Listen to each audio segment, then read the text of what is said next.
不是我误会你，是你误会了你自己。因为这个世界上除了你自己以外，没有人会在乎你做的是什么工作，他们只在乎你是成功者还是失败者。你所要的一切满足感、成功都可以给你带来。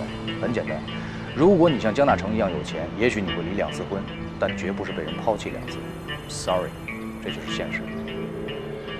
不过你有这种幼稚的想法，一点都不奇怪。你什么意思？因为你是70后啊。70后怎么就幼稚了？更准确的说，应该是不合时宜。麻烦你说的再准确点。70后的青春期，那是一个以万元户标志着一部分人先富起来的时代。知识分子还在挥舞着精神的大旗，所以你们难免会被影响。你们80后就合时宜了？以我个人所见，不一定正确。我们青春期的时候，万元户已经不再是户了。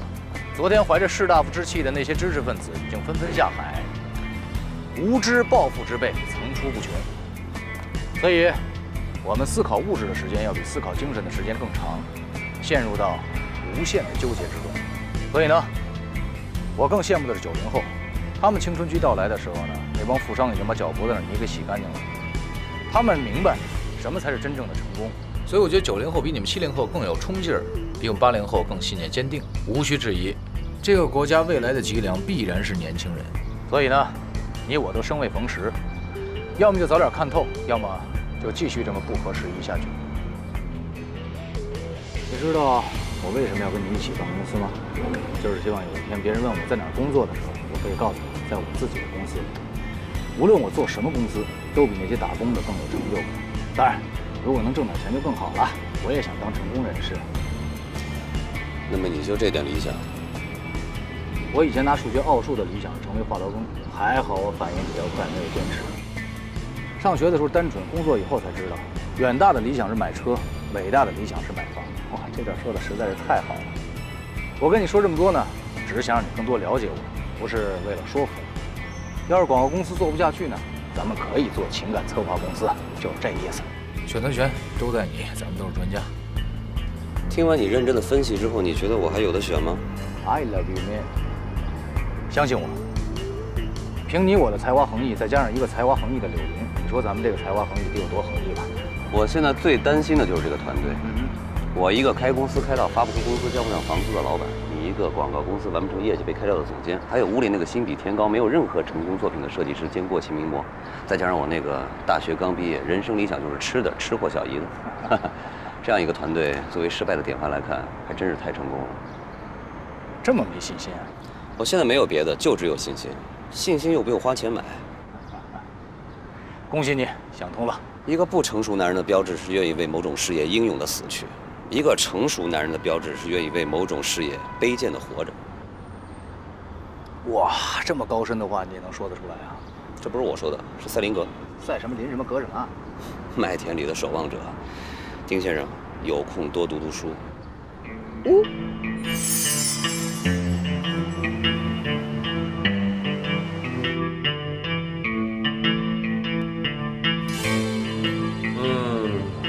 委托人秦伟。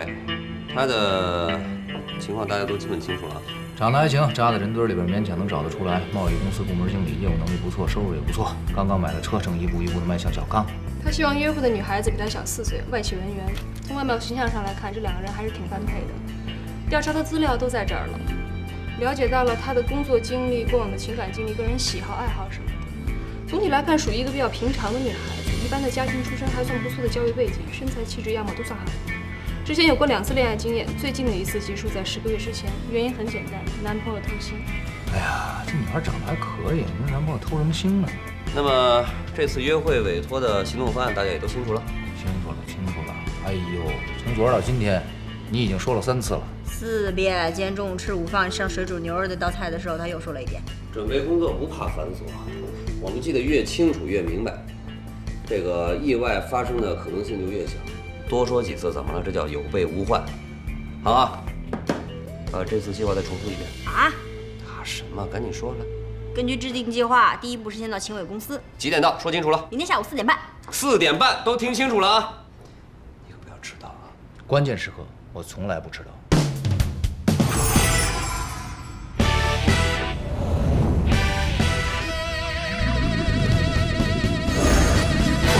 小几点了？你人呢？我堵车，马上就到了。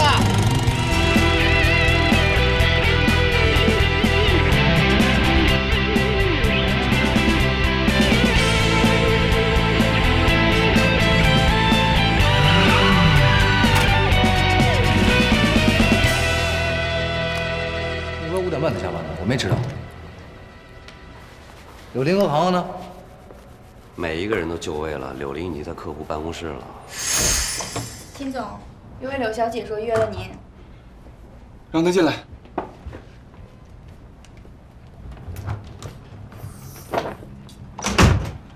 柳小姐你好。时间差不多了，咱们得抓紧，把衣服脱了吧。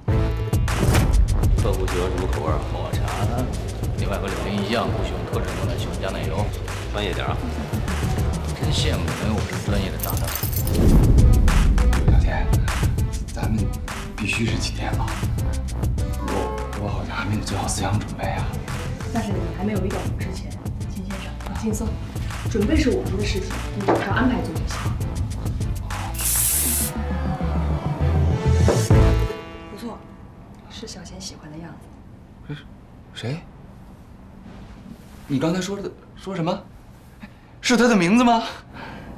再过1个小时，他应该会自己亲自告诉你的。你现在还是不要知道的好。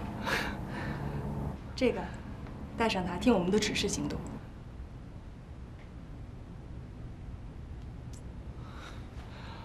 柳小姐，我还是有点紧张。我本来以为咱们应该是下个星期才开始呢，没想到你们动作那么快。咱们能不能把这时间往后顺延几天？不行，如果你要顺延的话，钱也是一样收的哦。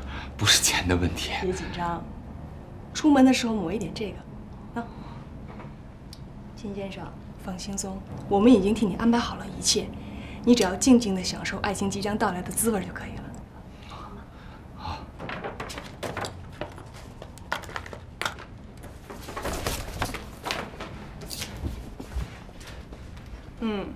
现在一切都很不错，还有10分钟，听我们的指示下班，好吗？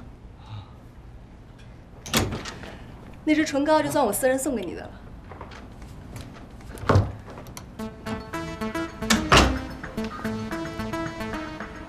你好，请试尝一下我们的咖啡。试尝一下我们的咖啡。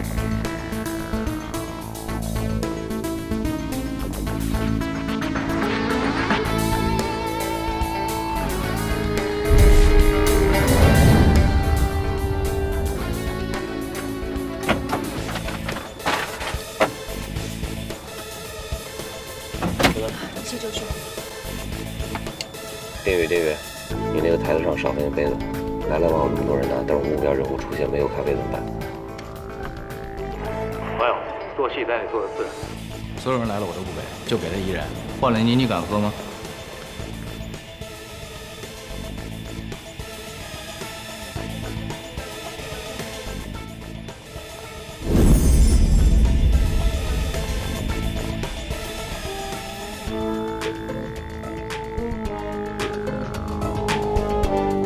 你好，小姐，要不要试尝一下我们的咖啡？这是我们为写字楼的白领专门推出的，抹茶味的可以吗？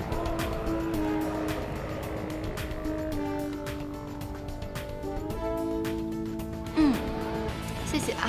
别客气。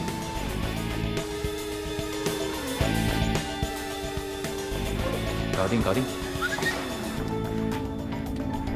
秦先生，现在立刻出来到大厅就位。秦先生，现在把你左边的电脑包换到右手，再往左站一点。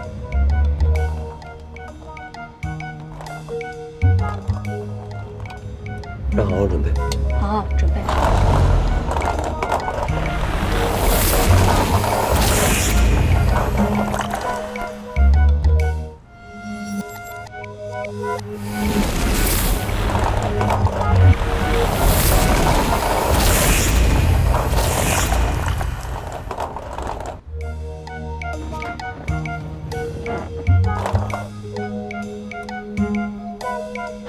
实在不好意思，你没事吧？微笑，在你左边口袋里面有手绢，拿出来。好啊，没事。这都是不好意思啊，我这没不是给你自己擦，是给他擦，擦手。怎么那么笨啊？先生，现在开始我说什么你就说什么啊，擦擦手，不然待会儿会很黏的。拿去擦擦手吧，不然手会很黏的。哦，谢谢啊。你没事吧？没事。你要不要擦一下呀？抹茶口味的。我以前给他喝过拿铁的。没事，我这衣服呀，干了之后就看不出来了。好吧。实在是不好意思。没事，再见啊。停，转身，看着他，微笑。谢谢你请我喝咖啡。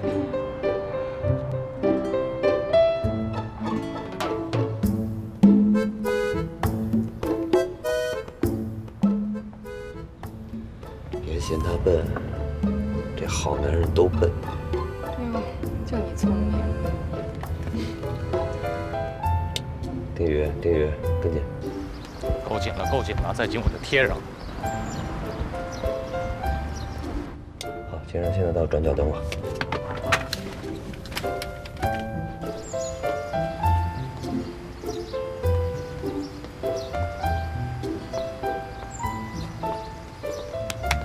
表现不错，秦先生。这就完了？刚才是第一步，现在我们要等的是第二步。刚才往我身上泼咖啡是你们设计好的？你以为这种电影里的情况你真能碰上？那你们应该跟我提前说一声才对啊！提前告诉你不就有心理准备了吗？都不是演戏的，万一演砸了怎么办？销售柳林不是让你把电脑包换个手拿吗？就是怕弄死你的电脑。那你们干嘛这么快就让我走了？就刚才那一小段，从普遍角度来看，还构不成缘分。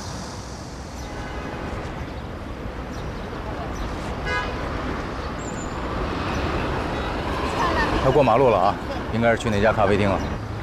OK， 通常他下了班会去2个地方喝东西，今天已经确定会去转角那家咖啡厅。我现在你过去，你记住，进去以后找71号桌坐下，打开电脑，播放柳林拷问你那组音乐，剩下事交给我们来做。OK， 走。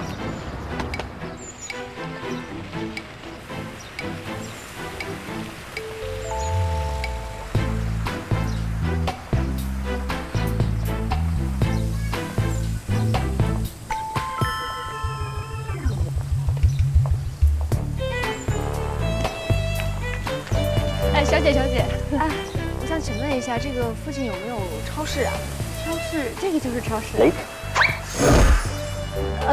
我是想找那种就大一点的超市。大点的超市后面就是。啊？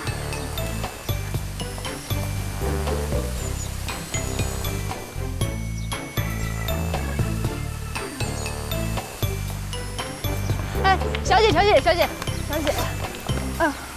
不好意思啊，哎，你这包挺好看的，你在哪儿买的呀？啊，是吗？我这个是朋友送的呀。哦，哎呀，你这朋友真有眼光啊，小姐。那个，您还有别的事儿吗？没事了。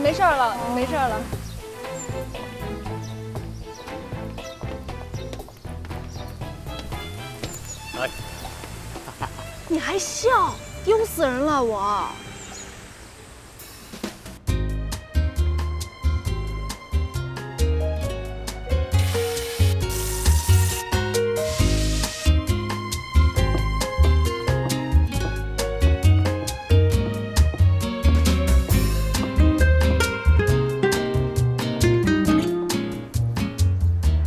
不好意思，暂时没有位置。您是等一会儿呢，还是要找客人拼桌？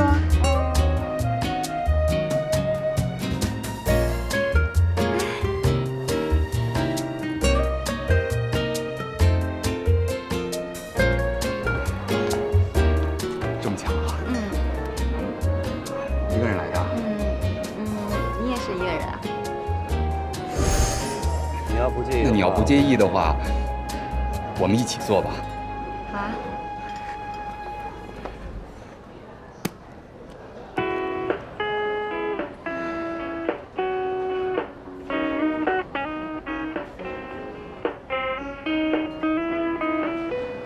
我特别喜欢这个电影，你有原声带啊？我一直在找它呢。是吗？那你不用找了，我刻给你好不好？好啊。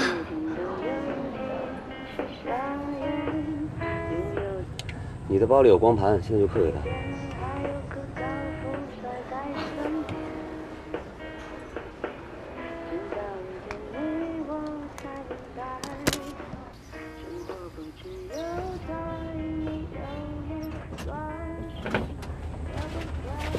哼，你们真不是人啊！我就今天没带零食。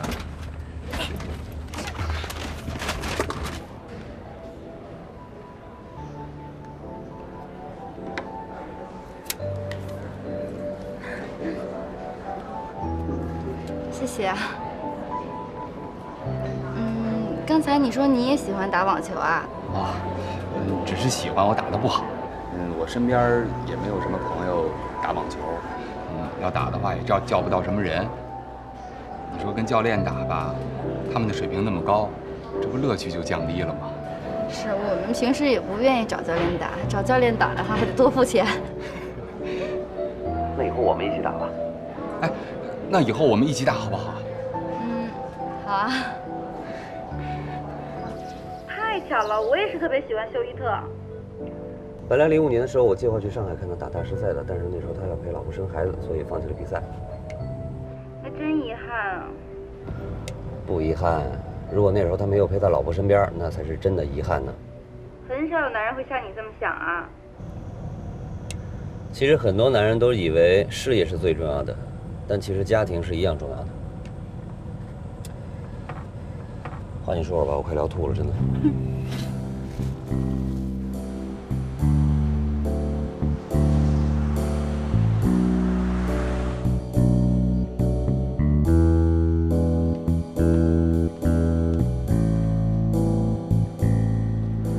大卫芬奇的电影里啊，我还是最喜欢那个搏击会。你不会是因为布拉德皮特吧？不是，是因为有一种感觉，而这种感觉呢，在我曾经看过的一本书里面，我曾经有过，但是我当时啊体会的也不是很深。但是呢，我直到看完这个电影之后，我顿时才恍然大悟。我觉得人类啊，它不是渺小，是悲惨。而这个悲惨在于，它是受制于人类自己本身。渺小，我觉得那是一种最错误的见解。儒者的困惑，这可是梁漱溟说过的话啊！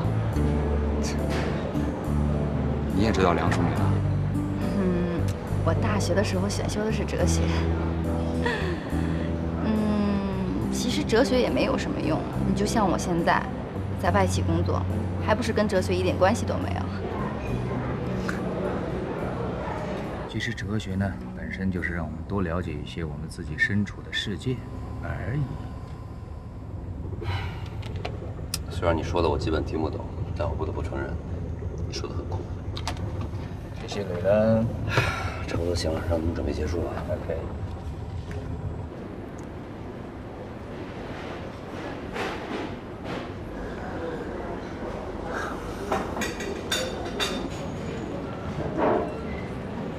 这么晚了，还有别的事儿啊？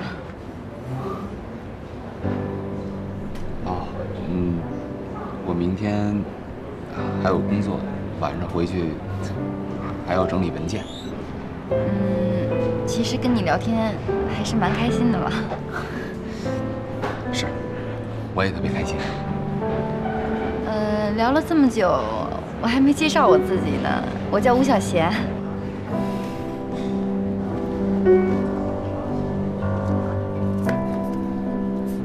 秦伟。我们是邻居啊，你在我楼下，真巧。周末如果要没有什么事情的话，我们一起去打网球好不好？好啊。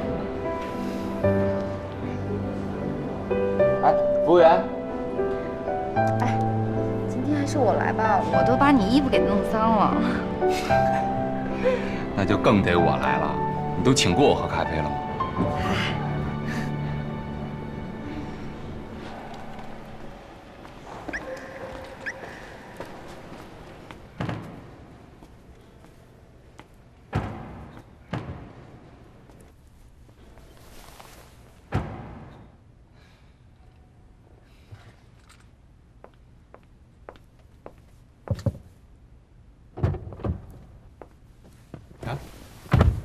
么样，秦先生，还满意吗？太棒了，太完美了。没办法，专业的嘛。哎，不过我还有几个不明白的地方想问一下。请讲。你们为什么不让我送她回家呀？你说按照这个男生跟女生发展关系的这个方法来说，这个把女孩送回家是一个多好的一个手段啊！可是现在让你送她回家，除了向她展示你有车之外，就没有其他作用了。就目前这个阶段，意犹未尽是最好的状态，这等同于放长线钓大鱼的道理。不是让你周末约她打球吗？到时候顺理成章的接她，比现在牵强的提出送她效果好。我根本就不会打网球。我知道你也不懂什么哲学，也不懂什么电影。那之所以要准备这些话题，不就是为了投其所好吗？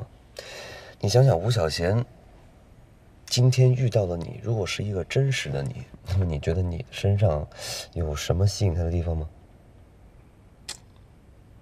没有。你们在一个写字楼里上班，在电梯里擦肩来擦肩去，你暗恋他7、8个月。那9个月啊？对，9个月，9个月你都不敢上去打个招呼，为什么呢？因为你不了解他，你对他一无所知。可是现在不一样了，他喜欢什么，不喜欢什么，我们都帮你调查得清清楚楚。现在的他遇到现在的你，他会忽然觉得你这个男人简直就是为他所准备的，明白？明白了。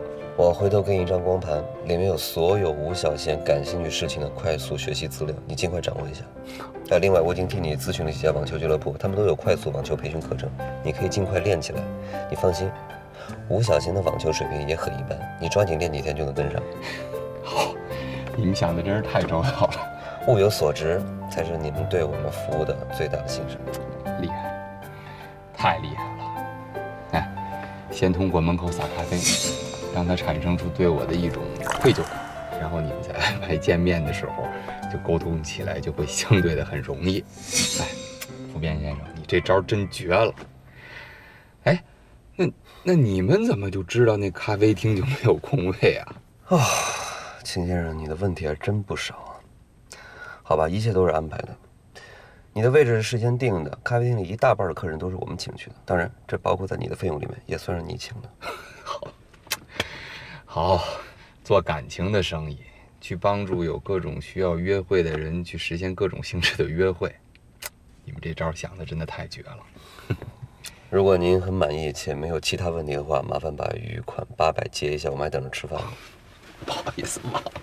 哎呀，哎，那我以后还有什么需要的话，我还能再找你们吧？没问题啊，你已经算是我们的 VIP 了，终身8折。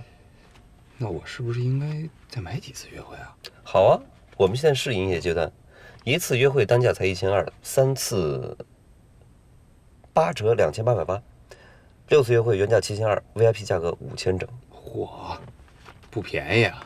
爱无价吗？谢谢。哎，我得谢谢你们。我呢一直相信爱情，是你们才让我真正的体验到了。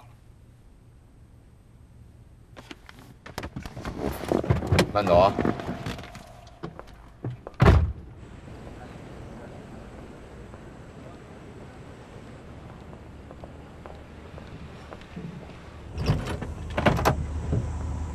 哦，睡这么热乎？哟，哎，这腿什么时候上去了？怎么样，尾款收到了吗？收到了，连下一次的预付款也收到了。秦总又买了3次约会。耶！大集团庆祝一下，快点！想吃什么？来喽！哎，不错不错啊，今天整体表现不错啊，但是有一些细节的问题，我们还是需要整理一下的。总结啊！总结什么呀，蒲总？客户都满意了，你还不满意？你怎么比客户还难伺候啊？不断的总结才能不断的提升自己啊，是不是？那你今天就做得很好，你给秦总选的衣服非常好，既符合吴小贤的品味，又不失秦总的身份。可是你有没有考虑到这套衣服的成本？我们现在推广阶段，那我们是包客户一套衣服的，可是那样的一套衣服，那件是高仿的，200块不到。这么便宜啊？哇，不会吧？我从来没有看到过仿的这么便宜的。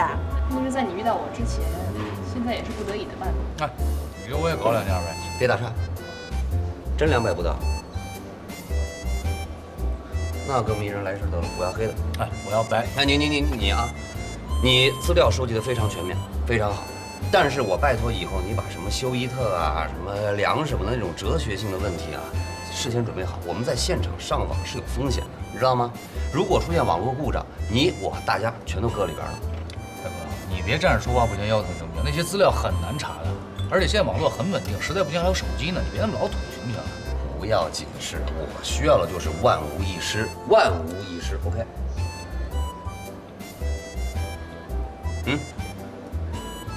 姐夫，蒲总，我知道你要说什么，是我弄太多人去喝咖啡，会成本太高吗？你放心吧，根本就不花钱。这件事我要搞不定的话，我就喝空那家咖啡店，让自己撑死。你也不想想我是谁呀？引领潮流的高段位吃货，我只要在点评网上点评一下那家店，让那家店爆满不就可以了吗？我说今天有一款爆款的咖啡，做得好，但是我还是要说你碰咖啡的时候，你脚下玩什么花活啊？你耍给谁看啊？你就踏踏实实滑过去，把咖啡碰翻了就得了。你搞什么高难度动作？万一一失足，今天的计划整个就泡汤了。啊，我们的工作是什么？成人之美。怎么样才能做到成人之美呢？首先不能顾自己美不美，一切从客户的角度出发，把每一个细节做到最好，这样才叫成人之美。对。要不然我们怎么争取更多的客户？我们怎么才能叫完美约会呢？啊，说多了你们不爱听。从普遍的意义上来讲，光做好售前售终是不够的，这个感情是需要经营的，同客户。啊，我们要把以后怎么做、怎么发展这些看似琐碎但是极其重要的东西整理出来给客户，针对每一个客户给人一个完整的售后服务，对不对？记住，我们不是让客户装成什么人，而是在客户已有的基础上，让他成为一个更好、更适合这份爱情的人，明白？来。吃吧。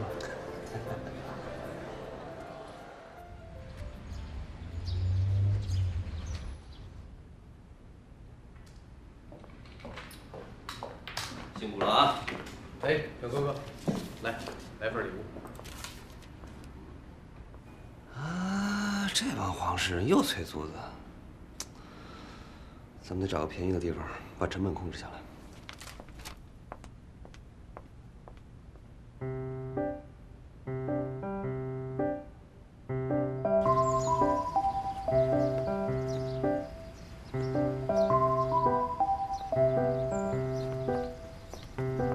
太贵了，你预算定得太低了，哪有一个月3000块钱的写字楼啊？从普遍的角度来看，我觉得这个办公室毕竟不是家，它没必要那么好。再说我们现在创业阶段，应该从简。别着急，我觉得这个世界上肯定有物美价廉的东西在等着我们，只是不知道什么能碰见。哎，给你来一杯脱脂奶不加奶油的摩卡。记得够清楚的啊。哎，我这人就是记性好。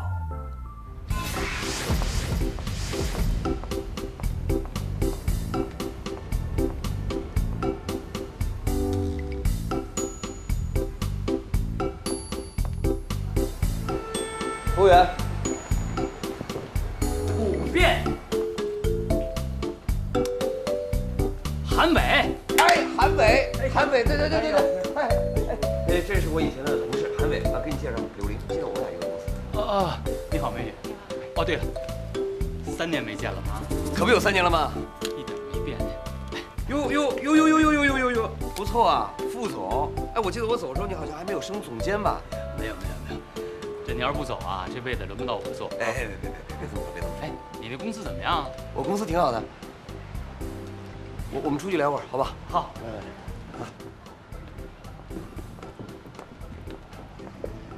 情感策划，好笑吗？要是别人这么做，我肯定以为他脑子进水了。但是你要这么做，就说明他一定有市场。哎，兄弟，你知道吗？在所有人的印象当中啊，你是4A公司里杀手级的总监。可是我就奇了怪了，这么多年你这公司怎么没动静呢？原来你一直憋这么个大招。没，我就是今天尝试一下。低调，跟我玩低调。现在成功人士都玩低调。我哪里成功了我啊？您还不成功呢？你看你带这妞的素质，这气质，这素质，这还不成功？哎，兄弟，你老婆呢？离了。那你就不能叫成功啊，你应该叫精英吧？哎呀，我就不行了，我老婆给我生儿子，我现在被这个家呀那是套牢了。多好啊！我跟你说，这就是能体会到什么叫幸福。我还羡慕你呢。哟，你羡慕我，你怎么离婚啊？行了行了，不说这个，你那办公室在哪儿？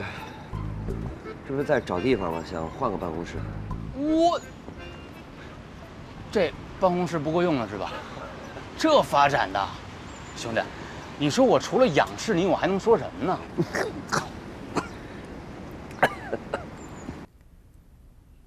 地下室？那半地下室，不是这让人透着链呢。这是天窗还是窗户呀？好歹市中心。大哥，市中心也有垃圾箱和厕所这种阴暗的角落，咱们别太迷信这些。咱们弄的是办公室，你说这要客户来了怎么办？不是，客户他不一定要来，我们可以去拜访客户，是不是？你说这个时代了，好多生意都网上就能做了，啊，是不是？姐夫，我们是要开淘宝店吗？不是，这他一个月好歹才2000多，你说人乔布斯、比尔盖茨，这些大咖们他们起步都在车库啊。那不咱们举手表决一下？行，同意的人举手，好吧？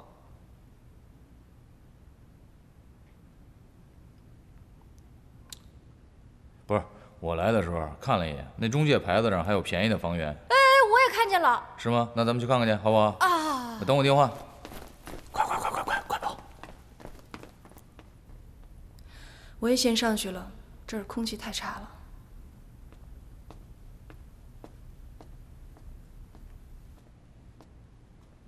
创业啊，哎呦！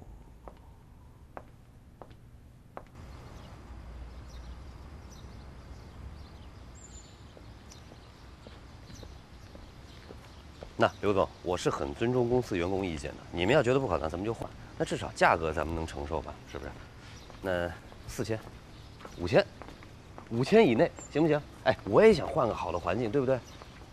我不奢望有多好，但至少是个店儿吧。是，没错，你说的没错，听你们的，好不好？这地儿就挺好的。这地儿是好啊，大独栋。这普遍行情来看，这1个月租金得赶上咱们1年的预算了。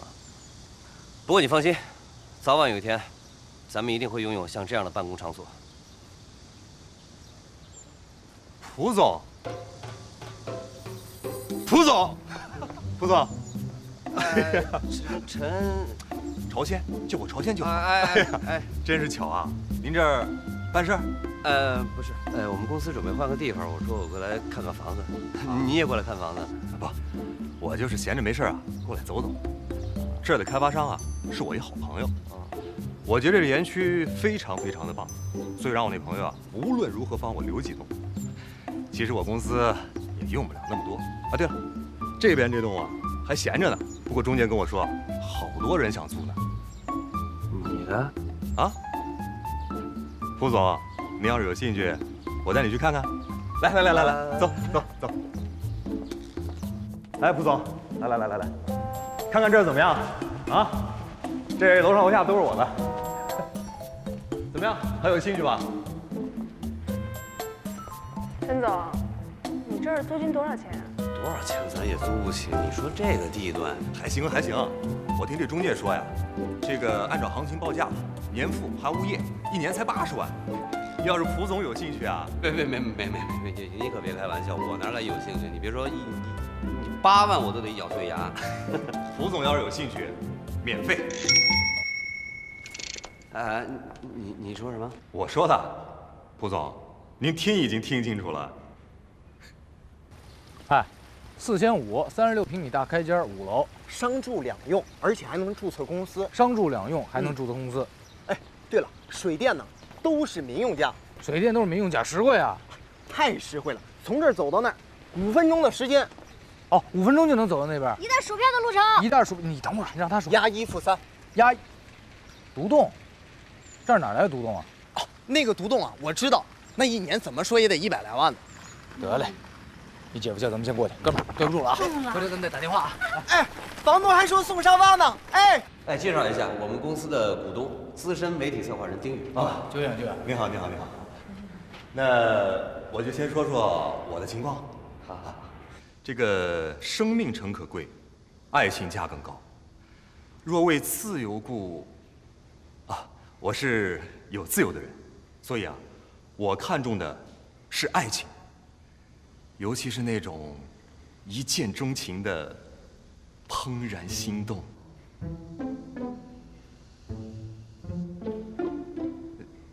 怎么？没事。那我接着说。我说到哪儿了？一见钟情，怦然心动。对，心动，怦然心动。那天我一个好朋友过生日，去的都是从小玩到大的朋友。大家都特别的嗨，我呢也喝了点酒，他们非要让我唱歌，我也就唱了。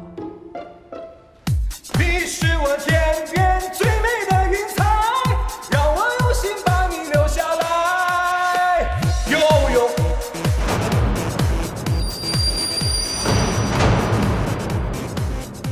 然后韩谈谈就出现了。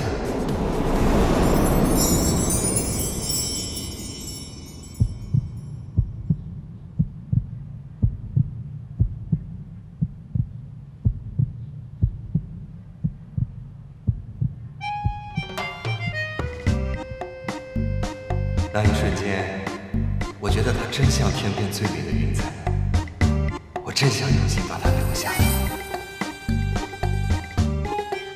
朝鲜，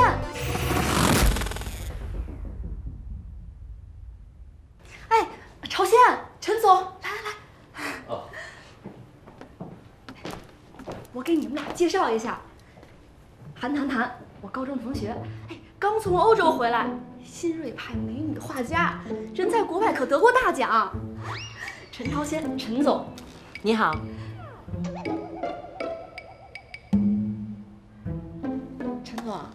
陈总，人家跟你握手呢。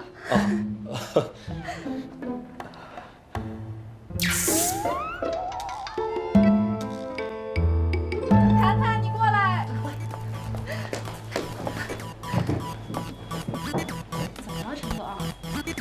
发什么呆呀？喝多了吧？没喝多少。我同学漂亮吧？你也过来，喝酒来了啊！我来了，喝酒不等我是吧？我来。这么长时间没见了，干一个，那你干了啊？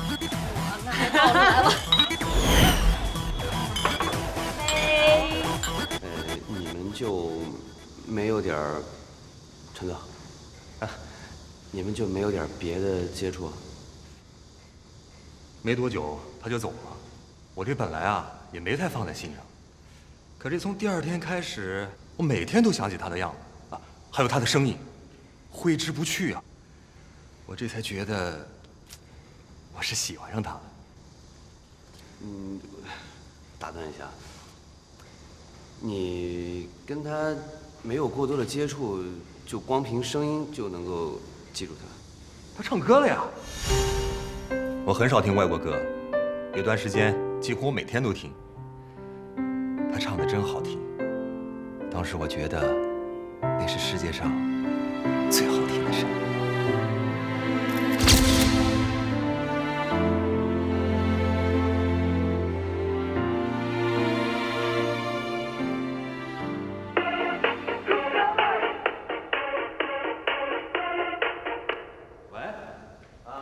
是我。陈总有业务要委托咱们，追女儿。行了，我知道了啊。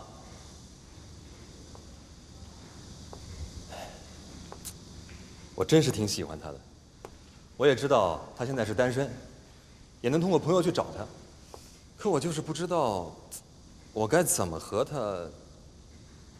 这事儿我找过蒲总的，可是您把我给轰出来了。上次我就说了，只要蒲总您愿意开个价，可是您连价都不开，就把我给轰走了。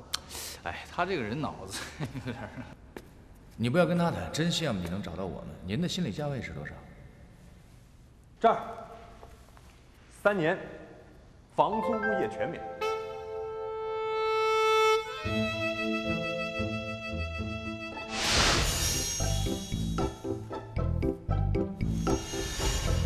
从普遍的情况来讲，每个人都渴望经历一次邂逅。那些缘分和巧合，那么有多少是早在脑海里排练过数十上百遍呢？找一个恰当的时间、恰当的地点、恰当的方式，来一场与他的不期而遇。我相信田螺姑娘的故事，如果除了爱你什么都给不了她，那就做她的影子，为她默默付出，做那些被别人忽略的小事，坚持，没有怨言。总有不得已，或错过了相遇，阴差阳错留下遗憾结局，从此就小心翼翼。有没有什么捷径，让感情路不再扑朔迷离，告别那纠结和失落的情绪。不变爱情里谁伤谁的心，谁又能真的说清？别犹豫，坦白面对感情，爱了别管谁输谁赢。爱情里谁伤谁的心，谁又能真的说清？没有失去，也没有规则界定，爱了就要痛快甘心。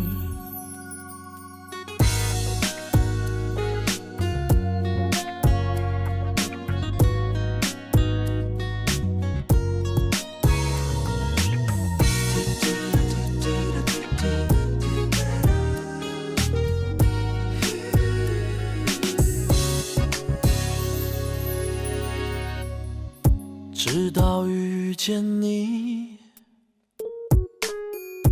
遇见相爱的你，